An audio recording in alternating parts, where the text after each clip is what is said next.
اعوذ باللہ من الشیطان الرجیم بسم اللہ الرحمن الرحیم سنت من قد ارسلنا قبلک من رسلنا ولا تجد لسنتنا تحویلا۔ یہ سورہ بنی اسرائیل کی آیت نمبر 77 ہے، 77، اور ترجمہ اس کا یہ ہے: ایسا ہی دستور ان کا تھا جو آپ سے پہلے رسول ہم نے بھیجے، اور آپ ہمارے دستور میں کبھی رد و بدل نہ پائیں گے۔ یہ جو گفتگو چل رہی تھی اس سے پہلے کہ جو کفار مکہ تھے، مکے کے مشرکین تھے، وہ نبی کریم صلی اللہ علیہ وسلم کے اوپر عرصہ حیات تنگ کیے ہوئے تھے اور آپ کو طرح طرح سے اذیتیں پہنچا رہے تھے، آپ کو اور آپ کے ماننے والوں کو، اور وہ چاہتے تھے کہ آپ یہاں سے نکل جائیں، مکے سے نکل جائیں، یا وہ آپ کو شہید کر دیں، قتل کر دیں۔ وہ اس کے در پہ تھے اور اس کے لیے بڑی پلاننگ بھی کرتے تھے۔ چنانچہ اللہ رب العزت نے پہلے تو تسلی دی نبی کو اور کہا کہ تمہارا کچھ بھی نہیں ہو سکتا ہے، یہ لوگ چاہے جتنی جو ہے کوشش کر لیں، یہ تمہیں ہرگز تمہیں کوئی غضب نہیں پہنچا سکتے۔ تو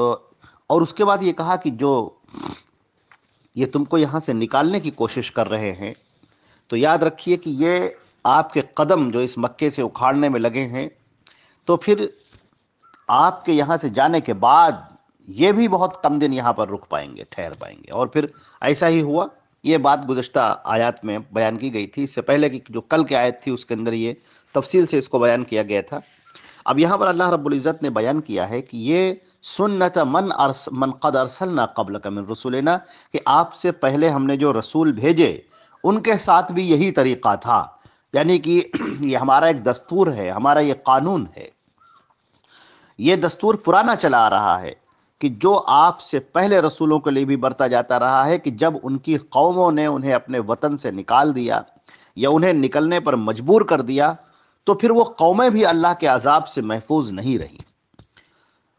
بعض وہ قومیں رہیں جن کے اوپر اللہ نے عذاب بھیجا، ان کو تباہ و برباد کر دیا، وہ بستیاں ہلاک ہو گئیں اور ان کی نسل کا کوئی بھی جانور تک باقی نہ رہا۔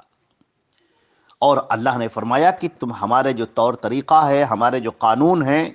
اس کے اندر کوئی تبدیلی نہیں پاؤ گے۔ چنانچہ ایسا ہی ہوا، مکے کے لوگوں نے اللہ کے رسول صلی اللہ علیہ وسلم کو نکالا مکے سے، اور پھر ہجرت کے 1.5 سال کے بعد، یہ تقریباً 2 سال کے بعد ہی میدان بدر میں وہ عبرت ناک ذلت اور شکست سے دوچار ہوئے، اور اسی کے 6 سال کے بعد یعنی سن 8 ہجری میں مکہ فتح ہو گیا، اور اتنی ان کو ذلت ہوئی اور شکست ہوئی کہ وہ اس کے بعد وہ سر اٹھانے کے قابل نہیں رہے۔ تو یہ بات یہاں پر بیان کی گئی ہے کہ نبی کو جو ستائے گا، نبی کو جو پریشان کرے گا، وہ اس کا عذاب بھگتے گا۔ اگر وہ انفرادی طور پر ستائے گا اور اگر وہ توبہ نہیں کرتا ہے، نبی کے اوپر ایمان نہیں لاتا ہے، نبی سے معافی نہیں مانگتا ہے، تو پھر اس کے لیے دردناک عذاب ہے۔ اور اگر قوم ایسا کرے گی، پوری قوم ایسا کرے گی، تو پوری قوم کے اوپر عذاب بھیجا جائے گا، پوری قوم کو تباہ و برباد کر دیا جائے گا۔ ابراہیم علیہ السلام کو جب نکلنا پڑا تو دن کے بعد جانے کے بعد اس بابل کا کیا حشر ہوا، اور اس طریقے سے انبیاء کرام کی مثالیں بے شمار ہیں، قرآن پاک ان سے بھرا ہوا ہے۔ لہٰذا اللہ رب العزت نے جو رسول بھیجا ہے، اس رسول کے مقام، اس کے مرتبے، اس کی عزت کو پہچاننے کی ضرورت ہے۔ وہ اللہ کا نمائندہ ہے۔ رسول اکرم صلی اللہ علیہ وسلم کیا ہیں؟ پوری دنیا کے لیے اللہ کا پیغام لے کر آنے والے ہیں، وہ اللہ کے نمائندے ہیں۔ ان کی بات اللہ کی بات ہے، ان کی اطاعت اللہ کی اطاعت ہے، ان کی بات کو ٹھکرا دینا اللہ کو ٹھکرا دینا ہے، ان کی شان میں گستاخی کرنا اللہ رب العزت کی توہین کرنا ہے۔ لہٰذا نبی جو بات کہتے ہیں وہ بات اللہ کی بات ہے، ان کے مقام اور مرتبے کو سمجھنے کی ضرورت ہے۔ لہٰذا اللہ جو خالق کائنات ہے، جو مدبر کائنات ہے، جو اس پوری کائنات کو چلانے والا ہے، اس نے اپنے بندوں کے لیے بطور رحمت کے، بطور شفقت کے اپنے نبی کو بھیجا ہے،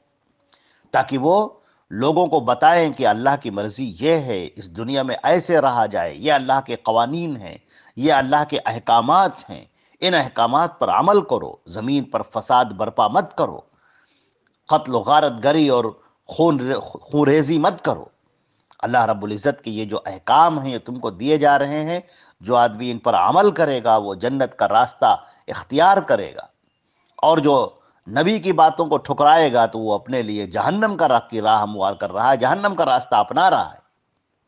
چنانچہ نبی کریم صلی اللہ علیہ وسلم کے اس مقام اور اس مرتبے کو لوگوں کے سامنے پیش کیا گیا، اور یہ قیامت تک کے لیے ہے۔ یہ معاملہ صرف کفار مکہ کا نہیں ہے، یہ معاملہ صرف مشرکین مکہ کا نہیں ہے، بلکہ یہ معاملہ قیامت تک کے لیے ہے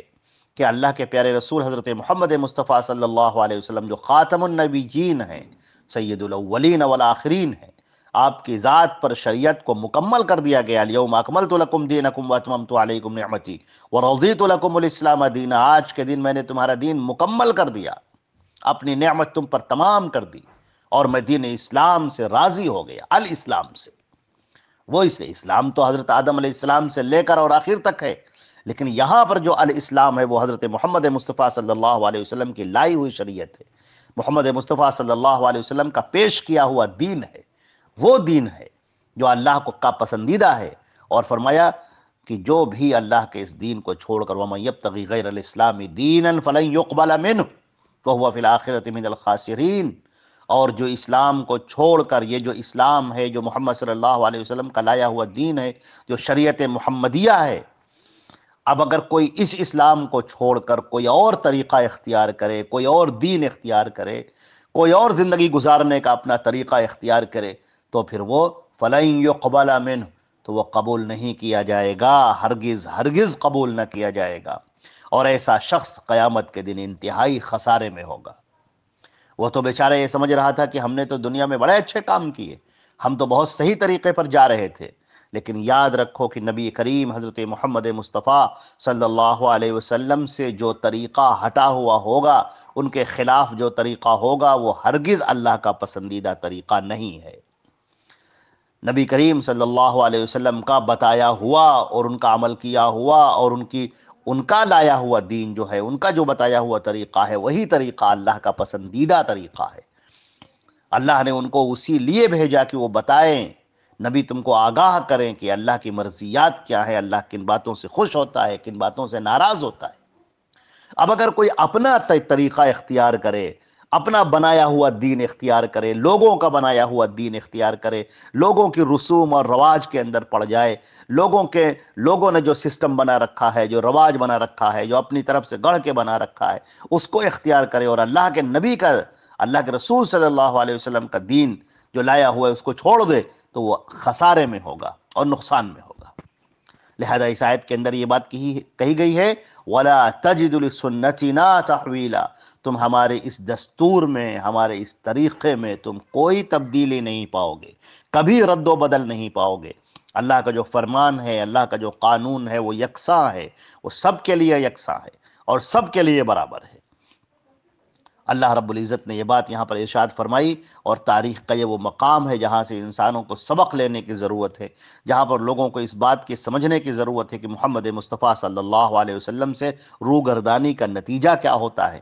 اللہ کے رسول صلی اللہ علیہ وسلم سے اپنے چہرے کو پھیر لینا اور ان کے احکامات سے اپنے چہرے کو پھیر لینے کا نتیجہ کیا ہوتا ہے، سوائے اس کے کہ ذلت ہو، رسوائی ہو، زوال ہو، اور اس کے علاوہ کچھ نہیں ہے۔ لہٰذا اگر تم چاہتے ہو کہ اس دنیا میں بھی تمہیں عزت ملے اور آخرت میں بھی تم سربلند رہو، تو تمہیں اللہ کے رسول کی اطاعت کرنی ہوگی۔ اللہ کے رسول کی اطاعت اللہ کی اطاعت ہے۔ وَمَن يُطِعِ اللَّهَ وَالرَّسُولَ فَأُولَٰئِكَ مَعَ الَّذِينَ أَنْعَمَ اللَّهُ عَلَيْهِم مِّنَ النَّبِيِّينَ وَالصِّدِّيقِينَ وَالشُّهَدَاءِ وَالصَّالِحِينَ وَحَسُنَ أُولَٰئِكَ رَفِيقًا۔ جو رسول اللہ کی اطاعت کرنے والا ہوگا اور اس کے رسول کی اطاعت کرنے والا ہوگا، وہ ان لوگوں کے ساتھ میں ہوگا جن پر اللہ نے انعام کیا ہے، نبیوں کے ساتھ میں، صدیقین کے ساتھ میں، شہداء اور صالحین کے ساتھ میں، اور کتنا عمدہ ہوگا ان کے ساتھ میں اس کا رہنا۔ لہٰذا اللہ کے نبی صلی اللہ علیہ وسلم کی اطاعت اور ان کی پیروی ہی کامیابی کا باعث ہے، نجات کا باعث ہے، کامیابی کا ضامن ہے۔ لہٰذا نبی کریم صلی اللہ علیہ وسلم کے اوپر ہم درود و سلام پڑھیں، اللہ کے رسول صلی اللہ علیہ وسلم کے اوپر درود پڑھیں، اللہ رب العزت سے مغفرت طلب کریں، اس کا کرم طلب کریں، اور اللہ اور اس کے رسول کی اطاعت میں لگ جائیں اور اسی میں کوشاں ہو جائیں۔ اسی میں ہماری اور آپ کی بھلائی ہے۔ السلام علیکم۔